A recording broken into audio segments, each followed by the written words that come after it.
बहुत गरीब किसान था। वह अपनी बेटी के साथ एक छोटी सी झोपड़ी में रहता था।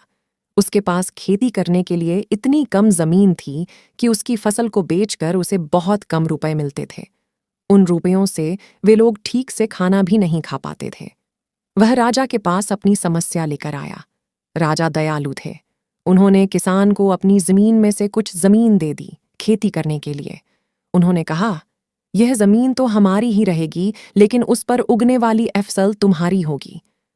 किसान ने राजा को बहुत बहुत धन्यवाद दिया। एक दिन वह खेत की जुताई कर रहा था। तभी उसका हल किसी कठोर चीज से टकराया। उसने वहां खोदकर देखा तो उसे सोने की एक ओखली मिली। किसान ईमानदार था। उसने अपनी बेटी से कहा, हमें यह ओखली राजा के खेत से मिली है। जिसकी जमीन है उसी की यह ओखली भी है, इसीलिए हमको इसे राजा को लौटा देना चाहिए। किसान की बेटी बोली, नहीं पिताजी, आप ऐसा मत कीजिए। आपको सिर्फ ओखली मिली है। यदि राजा ने आपसे इसकी सोने की मूसल भी मांगी तो आप क्या करेंगे? आप इस ओखली को अपने ही पास रखिए। लेकिन किसान को यह बात ठीक नहीं लगी। वह बोला, जो चीज हमें मिली ही नहीं, वह मांगने का राजा को कोई अधिकार नहीं है। वह राजा के पास ओखली लेकर पहुंचा। लेकिन दरबार में ठीक वैसा ही हुआ जैसा कि किसान की बेटी ने सोचा था। राजा ने सोचा कि किसान ने लालचुअश मूसल अपने पास रख ली है। किसान बेचारा सोने की मूसल कहाँ से लाकर देता। नतीजा यह हुआ कि किसान को जेल में डाल दिया गया। जेल में न उसे ढंग से खाना मिलता था, न पानी।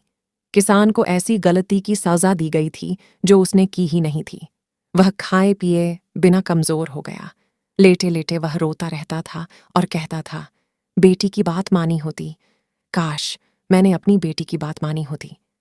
एक दिन राजा ने उसे ऐसा कहते हुए सुन लिया। उन्होंने किसान से पूछा कि वह ऐसा क्यों कह रहा है।